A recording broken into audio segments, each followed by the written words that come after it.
ఓంకార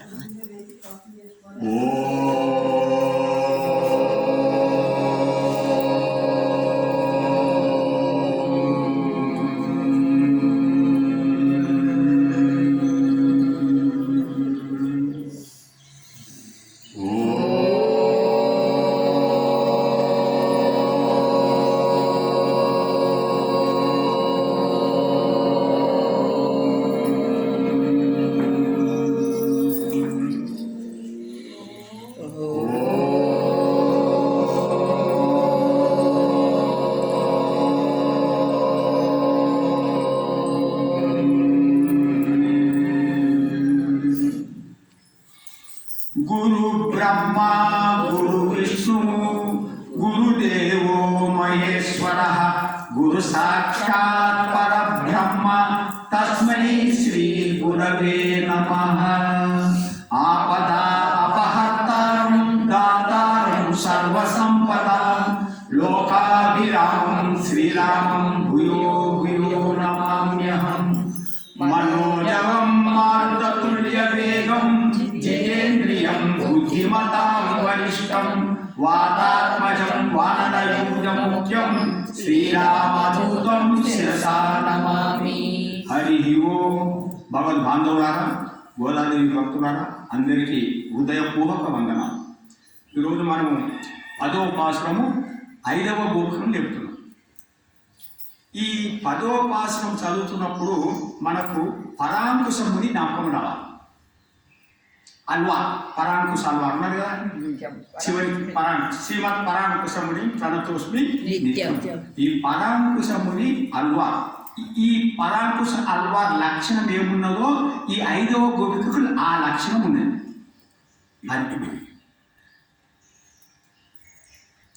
ఇప్పుడు ఈ పరాంకుశ ముని కలియుగం ప్రారంభంలో 43వ దినమున పుట్టాడు. ప్రారంభమైన 43వ దినాల రోజు పుట్టింది. ప్రమాదినామ సంవత్సరం అంటే అమ్మవారి కంటే ముందే ఈ యొక్క పరాంకుశ. ఈయనకు ఇంకో పేరు నమ్మని వారు ఉన్నాయి. ప్రమాదినామ సంవత్సరంలో శుక్లపక్షంలో మరి శుక్రవారం రోజు పుట్టాడట. అయితే పుట్టినప్పుడు తల్లిదండ్రుల దగ్గర ఏడవలే, పాలు తాగలే, కళ్ళు తెరవలే, మాట్లాడే. ఈ విపరీతంగా పుట్టాడేమని వాళ్ళ తల్లిదండ్రులు భయపడి ఒక లక్ష్మీ ఆలయంలో గర్భగుడి ముందట ఈ పిల్లవాడిని వదిలిపెట్టేసి వదిలిపెట్టాగానే పిల్లవాడు పాకుతూ కళ్ళు తెరిచి పాకుతూ ఆ ప్రాంగణంలో ఉన్నటువంటి చింత చెట్టు త్వరలో పోయి కూర్చున్నాం. పద్మాసనం వేసి 14 సంవత్సరములు మౌనంగా ఆ జ్ఞానం చేస్తూ ఉన్నాడు. 14 సంవత్సరాలు. ఈయన పేరు నమ్మాళ్ళ. 14 సంవత్సరాలు ఆ మౌనంగా ఉంటే దివ్యసురులు అంటారు. ఇప్పుడు మనము శంషాబాద్లో రామానుజుల దగ్గర 108 మంది అర్చకామూర్తులు పెట్టాడు. ఈ మహానుభావుని చూడడానికి ఆ దివ్యసురులైన అర్చకామూర్తులు వచ్చారట. వచ్చి ఈయనకు పరజ్ఞానము పరభక్తి అందించారు. అప్పుడు ఈయన కళ్ళు తెరిచి వాళ్ళని సృష్టిస్తూ వాళ్ళ మీద మంగళ స్తోత్రం పాడినమాట. అందుకు వాళ్ళు సంతరించి మాల్వార్, ఈయన మాల్వార్ అని నమ్మాల్వార్ అని పేరు ఇచ్చినారనమాట. అంటే ఈ 14 సంవత్సరం ఎట్లా ఉన్నాడంటే ఈయనకు శ్రీకృష్ణుడే ఆహారం. శ్రీకృష్ణుడే, ఈయన పండుకుంటే శ్రీకృష్ణుడే, మాట్లాడితే శ్రీకృష్ణుడే. 14 సంవత్సరంలో ఆ శ్రీకృష్ణ అనుభవంలో ఉన్నటువంటి మహానుభావుడు అనమాట. ఇలాంటి మహానుభావుడు ఈయన హృదయంలో పరమాత్మ ఉండడం వలన ఆ పరమాత్మ అనుభవము హృదయం నుంచి పొంగి 4 వేదాలు వచ్చినాయి. అంటే ఇది ద్రవిడ భాషలో రాశాడు 4. ఆ 4కి 4 వేదాలుగా మన పెద్దలు దాన్ని 4 వేదాలుగా తీసుకున్నారన్నమాట. అలాంటి మహానుభావుడు అనమాట. ఇలాంటి మహానుభావాన్ని మనం ఆలోచిస్తూ ఈ గోపిక అలాంటి గోపిక అనమాట అనుకుంటూ మనం ఈ పాశాన్ని భావం చేయాలి. ఇది మనం ఇంత పెంపొందిస్తుంది మన అమ్మ. ఇప్పుడు ఈ గోపిక ఎలాంటి లక్షణం అంటే మన ఈ గోపిక కూడా స్థితప్రజ్ఞ లక్షణం ఉన్నది. ఈ గోపికలో కూడా నిన్న గోపికలో స్థితప్రజ్ఞ లక్షణం కానీ కొన్ని ఇంద్రియాలు పనిచేస్తున్నాయి, కొన్ని ఇంద్రియాలు పనిచేస్తలేదు. ఈ గోపికకు అన్ని ఇంద్రియాలు పనిచేస్తలేవు. ఏ ఇంద్రియం పనిచేస్తలేదు, ఒకటే ఇంద్రియం పనిచేస్తున్నది, అదేంటిది మనసు. ఆ మనసు తీసుకుపోయి పరమాత్మలో పెట్టి దీన్ని ఏమంటారంటే ఏకేంద్రియ అవస్థ అంటారు. ఏక ఇంద్రియ అవస్థలో ఉన్నదన్నమాట ఈ గోపిక. మనం అనుకుంటున్నాం ఈ గోపిక పండుకుంది అనుకుంటున్నాం.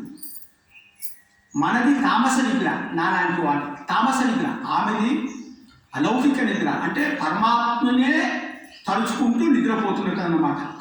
అలాంటి అమ్మాయిని మనం ఇప్పుడు ఈ యొక్క గోదాదేవి అందరూ గోపిక కలిసి ఆ ఇంటి దగ్గరకు వచ్చి పాడుతున్నాం ఈ పాసం. ఒకసారి ఈ పాసాన్ని అనుసంధానం చేసుకున్నాం. బాగుంది.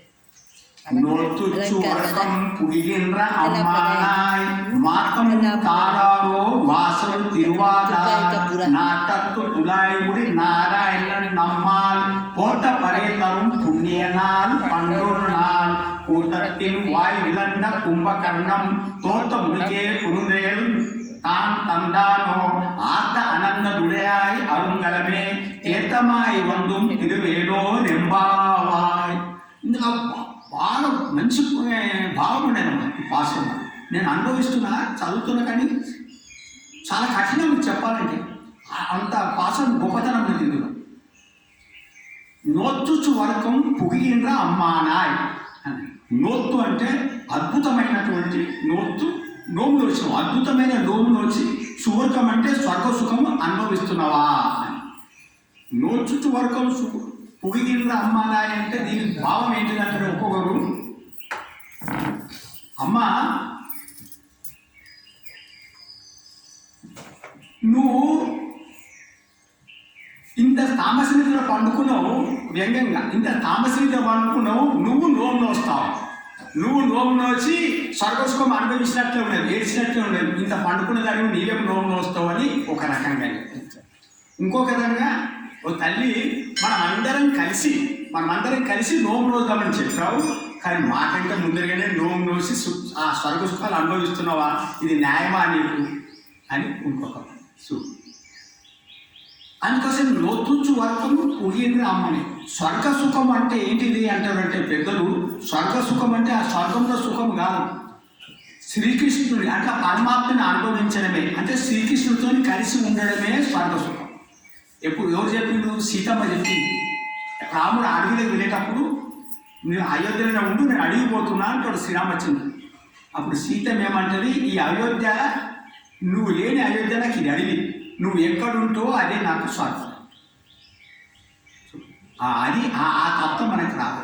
అంటే ఈ గోపిక ఎలాంటి తత్వం అంటే భగవంతుని పొందడానికి భగవంతుడే ఉపాయము అని ఆ కృష్ణ తత్వం తెలుసుకున్న తల్లి. ఇది బాగా పట్టుకోవాలి మనం. భగవంతుని పొందాలంటే భగవంతుడే ఉపాయం అని ఆ కృష్ణతత్వం తెలుసుకునేది. కృష్ణతత్వం అంటే ఏంటిది?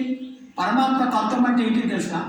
ఇప్పుడు బంగారం ఉన్నది, ఈ బంగారంతో 10 నగలు చేసుకుంటాం. మనం ఒక ముక్కు పుల్ల చేసుకుంటాం, మంగళసూత్రం చేసుకుంటాం, కంకణాలు చేసుకుంటాం, వడ్డానం చేసుకుంటాం. పేర్లు వేరే వేరే ఉన్నాయి, వీటన్నిటి పేర్లు వేరే ఉన్నాయి, ఆకారం వేరే ఉన్నది. తత్వం ఏంటిది? ఒకటి ఏంటది? బంగారం. అట్లనే కృష్ణతత్వం అంటే ఇన్ని రకాలుగా మారింది పరమాత్మ. ఇంట్లో అన్నింటిలో ఎవరున్నారు? పరమాత్మ ఉన్నాడు. అది తెలుసుకున్న గోపిక. అంటే నేను ఈ స్తంభం చూసినానుకో, ఈ స్తంభంలో కూడా పరమాత్మ ఉన్నాడు. ఇది మనకు రావాలి. అదే ఇలాంటి తత్వం ఎవరికి వచ్చింది? ప్రహ్లాదుడికి. ఇది ఊరికనే లేదు. ప్రహ్లాదుడు ఈ స్తంభంలో ఉన్నాడా అని అడుగుతాడు. ఎవరు? వాళ్ళ తండ్రి. ఈ స్తంభంలో ఉన్నాడు నాన్న అంటాడు. స్తంభం పాడకూడదు అందరికి వెళ్ళి. అంటే ఇప్పుడు ఏంటిది? కృష్ణతత్వం అంటే ఏంటిది? పరమాత్మ అంతటా ఉంది. ఎప్పుడైతే భగవానుడే ఉపాయము, భగవానుడే అంతటా ఉన్నాడు కాబట్టి నేను చేయవలసింది ఏం లేదని హాయిగా వండుకున్నది గోపిక. ఏం చేయాలి? నేను వ్రతం ఏం చేయాలి? ఇంకా వ్రతము పరమాత్మ గురించి, పరమాత్మ ఇక్కడ ఉన్నాడు, ఇంకా నేనేం చేయాలి? ఆ తత్వం అంత అర్థం చేసుకున్నారు నిజంగా. మనమేమో మాటలతో అంటున్నాం నాయకుడు, వాడు వీళ్ళు అనుభవం పొంది అంతటా పరమాత్మడు. ఇక నేనేం చేయాలి? ఏం చేయవలసి లేదు, హాయిగా అంటున్నాడు. ఇది దాంట్లో కృష్ణతత్వం. అందుకోసం ఇవేం చేస్తలేదు. ఆ కృష్ణుడే ఎక్కడ చూసినా కృష్ణుడే ఉన్నాడు, ఇంకా నేనేం చేయాలి? అంతటా కృష్ణుడు. ఇది ఏమన్నా. అందుకోసం నోచుచ్చు వరకు పోయిండ్ర అమ్మా నాయన. ఒక మంచి మాట, మాతము తారావో వాసన తిరవాలా.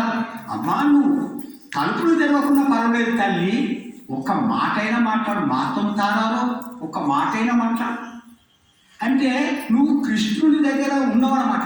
కృష్ణుని దగ్గర ఉండి కృష్ణునితో ఆటలాడుకుంటున్నావు, పాటలాడుకుంటున్నావు. నువ్వు కృష్ణుని వదలలేకున్నావు. నువ్వు కృష్ణుని వదలకు. నువ్వు బయటికి రాకపోయినా పర్వాలేదమ్మా, ఒక మాట మాట్లాడు.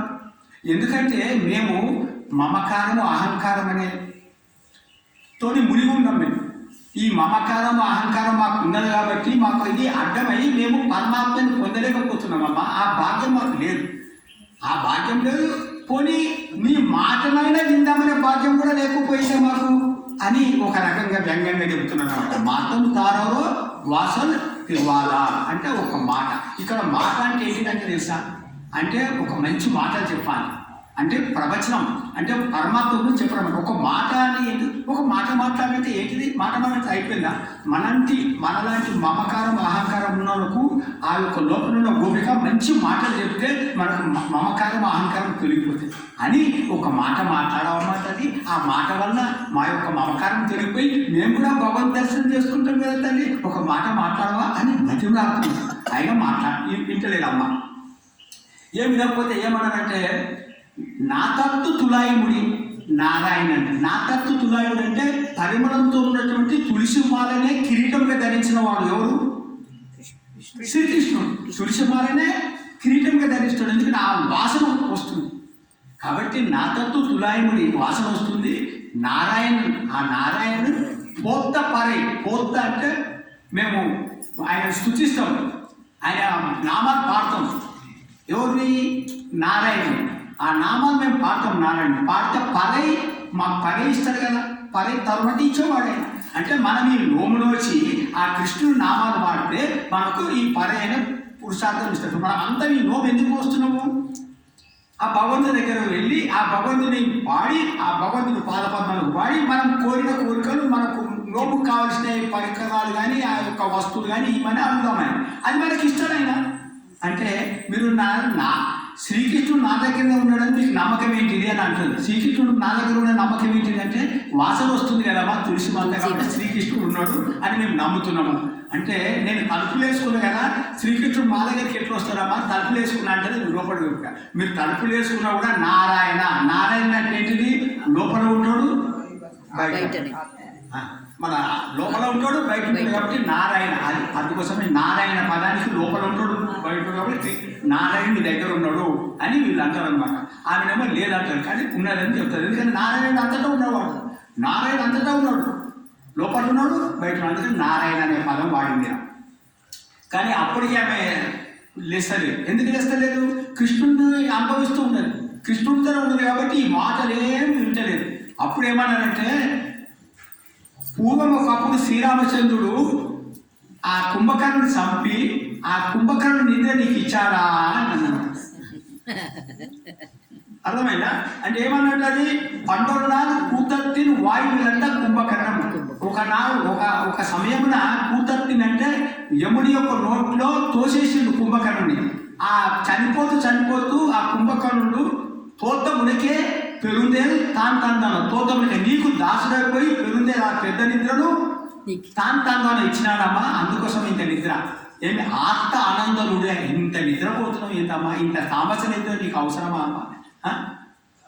నువ్వు లేచి రావాలి కదా. తీర్థమాయి వందం తిరవేలో రెమ్మావాయి. వెంటనే రామ్మా లేచి మా ఈ తలుపుడిది, మా మమకార అహంకారం తలుపుడిది అని. కుంభకర్ణుడు అన్నట్టు కదా నేను తామస నిద్ర అనుకుని మనం అంటున్నాం. కానీ కుంభకర్ణుడు అంటే ఎవరు? ఇంకొక మాట ఉన్నది, మంచి మాట. అగస్త్యుడు కుంభకర్ణుడి కంటే కుంభ సంభవ. మన కుంభకర్ణుడు అంటే ఎట్లా ఎంత మాట ఒక మాట వేసిందంటే కుంభకర్ణుడు రెండు విధాలుగా వస్తుంది. ఒకటేమో కుంభకర్ణుడు నిద్రపోతుందండి, ఇంకోటి కుంభకర్ణుడు అంటే అగస్త్యుడు. కుంభ సంభవ అంటే మట్టిలోంచి పుట్టినవాడు. అగస్త్యుడు అని కూడా పేరు. కుంభకర్ణుడికి అగస్త్యుడు అంటే పేరు. అగస్త్యుడు ఎత్తట్టు వాడు అంటే వింద పర్వతాన్ని అహంకారం అణిచినట్టు వాడు. అహంకారం అణిచినటువంటి వాడు అగస్త్యుడు. ఇంకోటి మొత్తం సముద్రం నీరుని ఇట్లా ఆపోసన పట్టేసి ఒక ఆపోసనలో మొత్తం సముద్రం నీరు తాగిండు. అలాంటి వాడు అగస్త్యుడు. అంత గొప్పవాడు. ఒక సముద్రం నీరుని ఎట్లా ఇట్లా పట్టేస్తే మొత్తం సముద్రం ఖాళీ అయిపోయింది. ఆపోసన పట్టింది. తర్వాత ఒక వాతావరణ రాక్షసుని జీర్ణం చేసుకున్నాడు. అంటే భగవంతుని అనుభవం పొందాలంటే మనకి ఏం కావాలి? ఫస్ట్ అహంకారం తగ్గాలి. కింద పర్వతం నేనే అహంకారం అనేది పెరుగుతున్నది, దాన్ని అణిచివేసింది. అంటే అహంకారం తగ్గాలి. అహంకారం తగ్గితే భగవంతుని అనుభవం వస్తుంది. అహంకారం ఉన్నంత మట్టుకు మనకు భగవంతుడు తోడ్పడుతుంది. రాసి పెట్టుకోవాలి మనం. రెండోది ఆచరణ చేస్తుంది సముద్రానికి. ఆచరణ సముద్రం చేస్తుంటే మొత్తం శాస్త్రజ్ఞానం ఉన్నది. ఎవరికి? అగస్తుడికి. మొత్తం శాస్త్రాలు చదివింది. ఆయన ఆదిత్య ఉదయం రాసి ఇచ్చిండు. ఎవరికి? రాముడికి. ఆదిత్య ఉదయం అగస్తుడు. అలాంటి మహానుభావుడు. అంటే శాస్త్రజ్ఞానం ఉన్నది. అహంకారం తగ్గించు. శాస్త్రజ్ఞానం ఉన్నది కాబట్టి భగవంతుడు అనుభవం పొందొచ్చు. తర్వాత వాతాపిని సంవరించుడు, జీర్ణం చేసుకోండి. అంటే ముద్దులు జయించుడు. అంటే భగవత్ అనుభవం రావాలన్నా, భగవంతుని ఆరాధన రావాలన్నా ఈ మృత్యువుని జయించాలి. ఈ మూడు చేసి ఈ గోపిక కూడా అహంకారం లేదు. ఈ గోపికకు శాస్త్రజ్ఞానం ఉన్నది. అందుకోసమే భగవంతుని అనుభవంలో భగవంతుని చింతన చేస్తూ పడుకున్నది.